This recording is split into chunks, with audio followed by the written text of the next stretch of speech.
Olá, meus queridos irmãos, minhas queridas irmãs, uma alegria estarmos juntos mais uma vez no nosso programa Testemunho de Fé. Aqui quem fala é o Padre Paulo Ricardo. Quero convidar você nos próximos minutos a estarmos juntos e ouvirmos esta reflexão a respeito do Evangelho deste domingo, no qual nós celebramos a solenidade de Nosso Senhor Jesus Cristo, Rei do Universo. O que significa celebrar Jesus como Rei? Para nos conduzir nessa reflexão, o evangelho desse domingo é o evangelho tirado de São João, capítulo 18, versículos de 33 a 37. Trata-se daquele diálogo de Jesus com Pilatos, né? Pilatos, assustado com toda a situação dos sumos sacerdotes querendo condenar Jesus à morte, chama Jesus e pergunta: Tu és o rei dos judeus?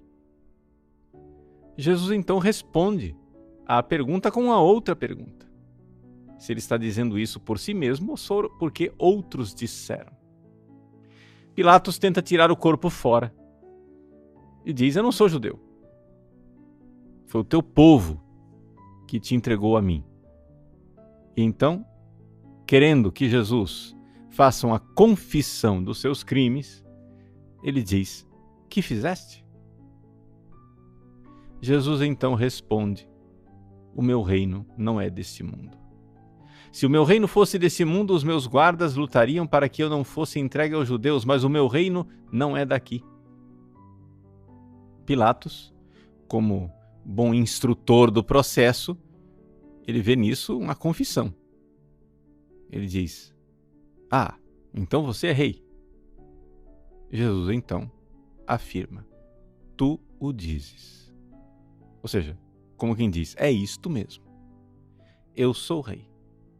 Eu nasci e vim ao mundo para isso, para dar testemunho da verdade. E todo aquele que é da verdade escuta a minha voz. Agora vejam, esta frase é fundamental. Por quê? Porque esta frase atesta o tipo de reinado que Jesus veio para exercer sobre este mundo. Ele veio para dar testemunho da verdade, e aquele que é da verdade, escuta a minha voz. Guarda essa frase, nós vamos voltar a ela. Então, vamos lá. Por que é que a igreja celebra a solenidade de Jesus como Rei do Universo? O que acontece é o seguinte: Jesus veio para proclamar o reino de Deus. Desde o início, a pregação do Evangelho de Jesus, ele disse: Convertei-vos e crede no Evangelho. Por quê? O reino de Deus está próximo. O reino de Deus está aí, próximo, está à mão. Está para acontecer. Só que a gente precisa se converter. Então, através dessa pregação, Jesus fez com que a história da humanidade mudasse. Vejam que coisa impressionante. Jesus foi rejeitado, morreu na cruz, ressuscitou, subiu aos céus, enviou o Espírito Santo e, através da pregação dos apóstolos, o reino de Deus foi sendo implantado neste mundo através da conversão das pessoas. Os apóstolos iam dizendo a verdade para as pessoas iam aos poucos sendo cada vez mais dóceis à verdade, cada vez mais dóceis à verdade. E através desta docilidade, desta conversão, as pessoas iam alcançando a santidade. E o grau de santidade que as pessoas alcançaram através da pregação dos apóstolos foi tal que o resultado final foi uma multidão de mártires. Ou seja, os imperadores cristãos queriam ser o único rei deste mundo. Eles queriam implantar, eles tinham implantado um governo mundial, onde eles eram os ditadores e os senhores. Mas Jesus tinha ensinado: convém antes obedecer a Deus do que aos homens. Não é? Dai a César o que é de César. E este ensinamento que veio de Jesus através da boca dos apóstolos fez com que os cristãos se tornassem cada vez mais servos submissos a Deus que reinava no coração deles. Vejam, não quer dizer que os cristãos se tornaram maus cidadãos, muito pelo contrário. Os cristãos que iam se santificando eram os cidadãos mais leais do Império Romano. Eles eram os cidadãos mais devotados ao bem comum no Império Romano. Acontece o seguinte, é que o Império Romano estava querendo uma exigência, estava querendo uma coisa que era descabida. Eles não estavam dando a César o que é de César e a Deus o que é de Deus. O Império Romano estava exigindo de dar a César o que é de Deus. Dar a César a adoração. Dar a César o poder sobre o bem e o mal. Dar a César o poder de decidir tudo e de mandar tudo. Ora, diante de certas contradições, quando o imperador romano pedia dos cristãos que o adorassem, os cristãos que tinham Deus no seu coração, que tinham Jesus que reinava no seu coração, os cristãos não puderam, evidentemente, dar a César o que era de Deus, o que era de Jesus. E assim, milhões de cristãos foram levados aos circos romanos, entregue às feras, crucificados, queimados vivos, dilacerados, torturados, e sofreram todo tipo de injustiça. Por quê? Porque não queriam cometer a injustiça maior, que é deixar de dar a Deus a adoração que lhe é devida. Como é possível, aqui que vem a pergunta, como é possível que homens e mulheres frágeis como nós cheguem a este ponto maravilhoso de entregar-se por inteiro a Jesus, de derramar o seu sangue por amor a Cristo? Fica com essa pergunta aí no seu coração. Nós vamos voltar a tudo isso. Eu vou continuar contando a história. Pela devassidão moral e pela corrupção dos costumes, a sociedade romana veio abaixo. O Império Romano, que antes oprimia os cristãos, veio abaixo, e com a queda do Império Romano debaixo da bota dos bárbaros, os cristãos tiveram aquilo que era mais uma dificuldade. Agora já não era mais um imperador que impunha aos cristãos uma adoração. Agora era mesmo a violência, era a barbárie, era a injustiça, assassinatos, depravações, devassidão, tudo isso que começou a reinar na sociedade. E, no entanto, os cristãos, que já não eram mais mártires nessa época, tiveram que viver outro tipo de martírio. Ao invés de derramar o sangue, tiveram que aguentar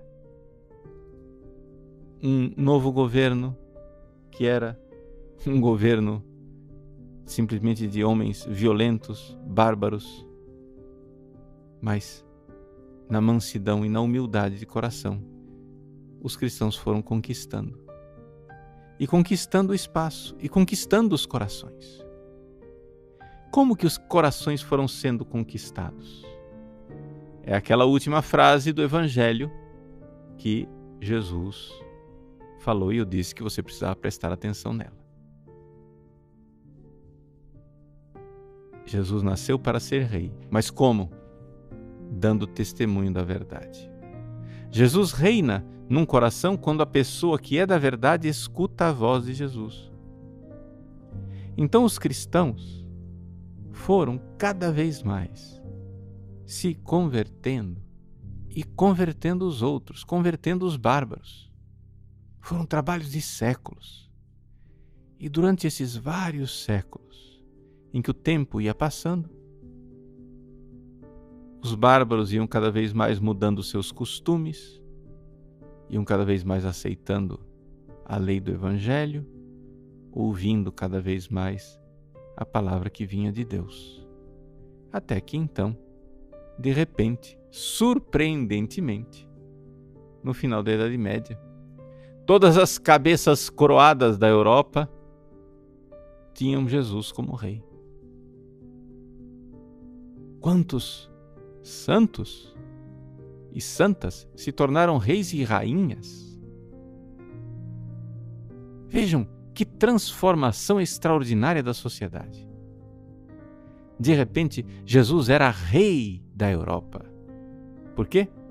Porque todos os homens e mulheres que se sentavam em tronos se submetiam à voz de Jesus. Quem é da verdade, escuta a minha voz. Jesus veio para dar testemunho da verdade. Então, esses homens e mulheres começaram a aceitar a verdade do Evangelho, acima do poder militar, do poder político, do poder organizativo dos reis, havia um poder espiritual, um poder, deixa eu usar uma palavra diferente que você vai estranhar, um poder educacional. Ou seja, a igreja que educava os povos, educava os reis, educava na luz do Evangelho. Se vocês ouvirem a minha voz, disse Jesus no Evangelho desse domingo, quem ouvir a minha voz, eu vou reinar no coração dele. E assim Jesus foi reinando no coração das pessoas. A igreja celebra Cristo, Rei do Universo, exatamente por quê? Porque ela quer que Cristo reine nos corações. Agora, eu contei toda essa longa história, né, para que você entenda como é que, de fato, Jesus pode reinar nos corações. Às vezes as pessoas acham, não é, que o reinado de Cristo sobre os nossos corações vai acontecer magicamente. Assim, como é que Cristo vai ser o rei do Brasil? Né? Porque, sei lá, vai ter um presidente da República que vai consagrar o Brasil a Cristo Rei. Tá, é uma coisa boa. Mas Jesus não vai, por isso, magicamente, reinar no coração dos brasileiros. O caminho sempre foi o caminho de reinar primeiro nos corações e depois reinar nas instituições. Se nós queremos ter um país católico, como ele um dia já foi, se nós queremos nos inspirar naquela catolicidade que havia no antigo Portugal, um reino fundado em Cristo Jesus para a conversão dos povos, se nós queremos que os nossos países sejam governados desta maneira, nós precisamos primeiro que Jesus governe o nosso coração. E é aqui que está a coisa. As pessoas não entendem. Nós teremos Cristo, Rei do Universo, Rei do Brasil, Rei de Portugal, Rei de todos os países, quando, em primeiro lugar, nós, cidadãos desses vários países, deixarmos Jesus reinar nos nossos corações cada vez mais. Eu vou explicar para você como é que isso acontece, mas eu quero que você entenda aqui, em primeiro lugar, qual não é a solução.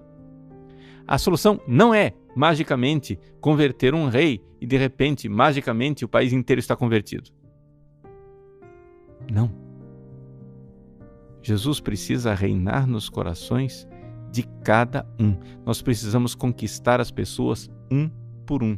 E Jesus precisa reinar nos corações um por um, para que finalmente, reinando nos corações, ele reine também sobre os povos. E como é que isso vai acontecer? Aí é que nós podemos partir para a solução. Mas é importante que você entenda que não é de cima para baixo. Não é a solução mágica de que converteu o rei, converteu todo mundo. Isso não funciona. Claro que converter o rei, não é? E ajuda bastante. Mas nós estamos em sociedades democráticas. As nossas sociedades democráticas são muito complexas. Não adianta converter o presidente. não é? Para você converter o presidente, não acontece a conversão de todo mundo automaticamente. Tem estruturas, né, democráticas, onde se você não tiver pessoas verdadeiramente cristãs ali, aquilo vai se tornar sempre a cultura da morte, a cultura da destruição. Nós precisamos fazer a tarefa de casa. Nós precisamos fazer com que Jesus reine no coração das pessoas. É somente assim que o reinado de Cristo vai acontecer sobre os países, sobre os povos. Tá, e aí? Como é que vai acontecer o reinado de Cristo nos corações? O que é que havia? Aqui a pergunta que eu deixei no ar, né? E quero agora trazer para você. O que é que havia de tão diferente? O que é que havia de tão especial naqueles primeiros cristãos, homens e mulheres frágeis como nós, que milagrosamente estavam dispostos a derramar o seu sangue por amor a Cristo Rei? Para que Cristo não deixasse de reinar nos seus corações, eles estavam dispostos que o rei injusto, o imperialista e imperador romano, os matasse. Por quê? De onde veio essa força deles? Como é possível isso?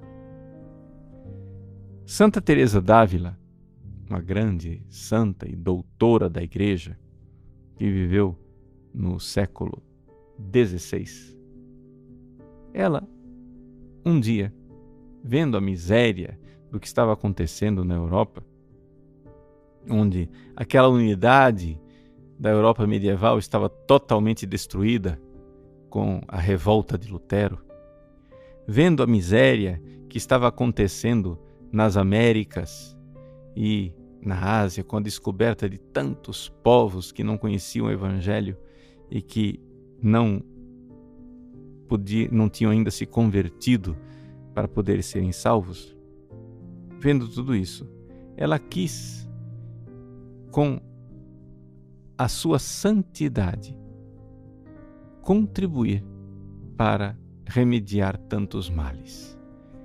Foi assim que em 1562 ela fundou o Carmelo de São José, que é a Reforma Carmelita Descalça, e ela então escreveu um pequeno livrinho, né? Um livro que ela chamava de Librillo, o seu livrinho, que é chamado hoje de Caminho de Perfeição. Nesse livrinho, Caminho de Perfeição, ela comenta o Pai Nosso. Quando ela chega naquela parte do Pai Nosso que diz: venha a nós o vosso reino, Santa Teresa d'Ávila explica para suas carmelitas, monjas, e explica para nós hoje, no século XXI, como é que Deus reina nos corações. Vejam, existe um caminho de santificação que leva as pessoas até uma comunhão de vontade com a vontade de Cristo. Ali nós podemos dizer que o reino aconteceu no coração de uma pessoa. É um caminho. É aquilo que ela mais tarde irá chamar de quarta morada. A oração de quietude. Não interessa muito aqui qual é a morada em que a pessoa se encontra, mas é importante notar que no processo de transformação da conversão das pessoas, acontece essa etapa. Deixa eu descrever para você como é que isso acontece na prática, para que você entenda onde nós precisamos chegar. Jesus reina nos corações, como ele disse aqui no final do Evangelho. Quem ouve a minha voz. A primeira forma que você tem de escutar a voz de Cristo é que você precisa obedecer os mandamentos. Então, é uma coisa que eu repito e repito até o cansaço. Primeira coisa que você tem que fazer é sair do pecado mortal, trate de obedecer os mandamentos, se confessar com frequência, se livre do pecado mortal. Cristo não vai reinar nunca no seu coração se você continuar ofendendo Cristo. Se você é sempre Judas que beija Jesus com um beijo de traição, Jesus não reina no seu coração. Então, tome vergonha na cara, se converta, vai lá se confessar, larga os pecados mortais. Aqui você deu o primeiro passo para ouvir a voz de Jesus. Mas não pode parar por aí. Porque parar de ofender o rei não é ainda fazer com que o rei reine. Você precisa continuar. E Jesus diz qual é o caminho: é ouvindo a sua voz. Então você precisa dedicar, uma vez que você verdadeiramente se decidiu largar os pecados mortais, você precisa dedicar tempo para ouvir Jesus. É a oração de meditação, a oração em que você ouve a voz. Essa voz de Jesus no seu coração, ela vai deixando marcas, ela vai transformando, ela vai fazendo você ficar diferente. Se a oração está sendo bem feita, se você reza como deveria rezar, você vai começar a ver uma transformação dentro de você. Você vai começar a ver que as virtudes que antes eram pesadas vão ficando mais fáceis. Você vai olhando para a sua vida. Pode ser que durante a oração você não sinta nada, mas durante a vida você olha lá e diz, nossa, como eu estou diferente. Eu estou mais paciente. Antigamente eu só contava piadas imorais. Agora, quando eu ouço uma pessoa contando uma coisa suja, eu me sinto como que agredido quase. Aquilo dói nos meus ouvidos. Eu antes me vestia como uma pessoa sedutora. Agora, quando eu olho uma pessoa mal vestida, aquilo me causa uma reação ruim. Eu comecei a ficar sensível, comecei a ficar diferente. Veja, é Jesus que está começando a reinar no seu coração. E então você vai de purificação em purificação até que você chega, a um tipo de oração que os autores clássicos e Santa Teresa chama de quietude. É na oração de quietude que a pessoa recebe o dom sobrenatural, mas veja só, isso aqui é sobrenatural. A pessoa fez o caminho, mas chega uma hora que Deus faz aquilo nela, em que Deus pega a vontade dela e cola com a vontade dele. A pessoa começa a notar que existe uma comunhão de vontade, que ela quer o que Deus quer. E ela quer o que Deus quer de uma maneira que ela mesma fica admirada. Ela mesma fica admirada de ver o quanto ela quer a vontade de Deus. Ali, Santa Teresa d'Ávila explica, ali aconteceu o venha a nós, o vosso reino. E foi exatamente por isso, porque aconteceu a transformação no coração destas pessoas, que nós tivemos então uma multidão de mártires, gente. Se nós tivéssemos agora, século XXI, aquelas perseguições dos primeiros cristãos, o que é que vocês acham? Vocês acham que haveria uma multidão de mártires? Ou haveria uma multidão de Judas? Uma multidão de traidores? Bom, para responder essa pergunta, nós temos que responder o seguinte: nós temos uma multidão na oração de quietude? Nós temos uma multidão que recebeu de Deus o dom sobrenatural de querer o que Deus quer? Que tem a sua vontade unida, os corações unidos. Eu quero o que Jesus quer, mas eu quero de uma forma tão firme que eu vejo que quem está causando isso dentro de mim é o Espírito Santo. Se nós não nos prepararmos para essa transformação interior, meus queridos, não haverá martírio, haverá traição. O martírio não se improvisa. O martírio não é uma coisa improvisada. Apareceu um soldado romano na porta da minha casa dizendo, negue Jesus, e eu digo, não, eu dou a vida. Pronto, improvisadamente, de repente eu sou mártir. Não. Se aparecer um soldado romano hoje na porta da sua casa, você vai trair Jesus para salvar a sua pele. Então, se nós queremos que Jesus reine nas grandes instituições, se nós queremos que Jesus reine na grande instituição do Estado brasileiro, do Estado de Portugal e de todos os países, nós precisamos que Ele antes reine nos nossos corações. Houve, sim, uma belíssima transformação nos corações das pessoas ao longo da história, quando as cabeças coroadas eram todas cristãs. É porque antes disso, séculos de sangue derramado, de muito suor, perseverança e oração havia precedido aquele momento. E milhares de cristãos viviam aquele dom maravilhoso da oração de quietude, onde o reino de Deus vem em nossos corações. O resumo é que Cristo não reinará nos estados se Ele não reinar antes nos nossos corações. Portanto, é esse o caminho, é esta a estrada. Jesus está dizendo a Pilatos, representante do injusto e idólatra e imperador romano, que todo aquele que é da verdade escuta a minha voz. E ele veio para dar testemunho da verdade, ele veio para dar martírio da verdade. É esse martírio da verdade de Cristo, essa testemunha, que nós precisamos que Ele venha, com o poder do Espírito Santo, testemunhar em nossos corações, até que a nossa vontade esteja em Cristo unificada e seremos um só coração e uma só alma. Ao se aproximar da comunhão nesse domingo, peça isso a Jesus. Peça a Jesus o dom subido, o dom precioso, o dom maravilhoso de ser transformado interiormente e de querer tudo o que Deus quer nos mínimos detalhes. Inicialmente por esforço seu, auxiliado pela graça.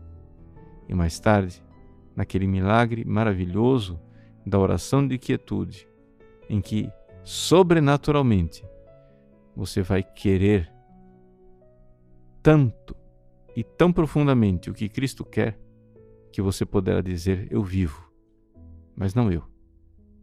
É Cristo que vive em mim. Deus abençoe você. Em nome do Pai, e do Filho, e do Espírito Santo. Amém.